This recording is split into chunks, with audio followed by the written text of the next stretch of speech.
इस वीडियो में आपको बताने वाला हूँ कुछ अलग कि प्रकाश संश्लेषण के लिए आवश्यक पदार्थ क्या क्या हैं। तो प्रकाश संश्लेषण के लिए पदार्थ के नाम बताऊंगा मैं। तो पहला नाम है सूर्य का प्रकाश, जो प्रकाश संश्लेषण के लिए सबसे ज़्यादा महत्व है। पहला है सूर्य का प्रकाश, दूसरा है कार्बन डाइऑक्साइड, तीसरा है जल, चौथा है क्लोरोफिल। तो ये 4 पदार्थ हैं जो प्रकाश संश्लेषण के लिए आवश्यक हैं। अब जो टॉपिक आता है कि सिद्ध करना है कि प्रकाश संश्लेषण के लिए सूर्य का प्रकाश आवश्यक है। तो ये सिद्ध करने के लिए सिंपली मैं आपको एक बगल में एक वीडियो चला दूंगा, तो उसमें क्या है मैं डायग्राम बताऊंगा और एक साइड में आपको लिखकर ब्राइट करके बताऊंगा। तो सबसे पहले चाहिए होगा हमें सामग्री। तो सामग्री में क्या क्या चाहिए होगा? गमला और गमले में पौधा,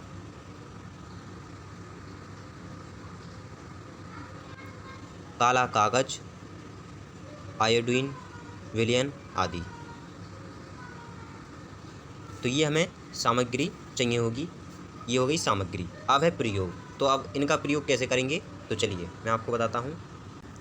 गमले में लगे पौधे को 48 से 72 घंटे के लिए अंधेरे में रखा जाए।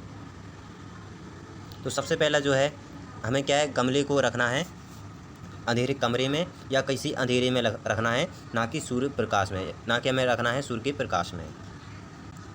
तो इसकी पत्तियों में मंड रहित हो जाएंगी। तो इसकी जो पत्तियों में जो मंड बन रहा था वो मंड रहित हो जाएंगी, यानी उनमें से मंड नहीं रहेगा। अब इस पौधे की कुछ पत्तियों की दोनों सतहों को क्लिप की सहायता से काले कागज़ से ढक देते हैं। तो हमें क्या करना है कि जो कागज़ लिया था हमने काला, उसको ढक देना है क्लिप लगा के, कि कागज़ वो फिर उड़ नहीं जाएगा। तो इसलिए हमें क्लिप लगाकर कागज़ को पत्ती से लगा देना है, ताकि इस पर सूर्य का प्रकाश ना पड़ सके। इस पौधे को 6 से 7 घंटे के लिए धूप में रख देते हैं। फिर क्या करते हैं कि 6 से 7 घंटे के लिए हमें धूप में रख देते हैं। काले कागज़ से ढकी पत्ती को पौधे से अलग करके क्लोरोफिल रहित करने के लिए पत्ती को एथिल अल्कोहल में उबालते हैं। फिर हम क्या करते हैं, उबालते हैं। तो यहाँ पर थोड़ा सा मिस्टेक हो जाता है शब्द, तो आप लोग, मैं जो आपको बोल रहा हूँ तो आप वह सुनिए ध्यान से।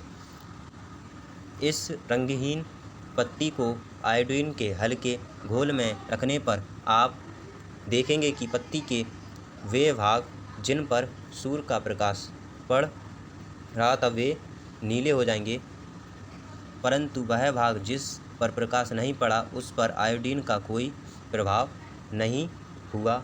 इससे स्पष्ट होता है कि मंड में पत्ती के केवल उन्हीं भागों में बना जिन पर प्रकाश पड़ा, अर्थात मंड के लिए सूर्य का प्रकाश आवश्यक है। तो इससे यह सिद्ध होता है कि सूर्य का प्रकाश ज़रूरी है पेड़ पौधों के लिए। तो ये हमने सिद्ध किया है इस प्रकार से। आशा करता हूँ कि आप लोगों को वीडियो पसंद आए तो लाइक करें, साथ ही चैनल को सब्सक्राइब करें।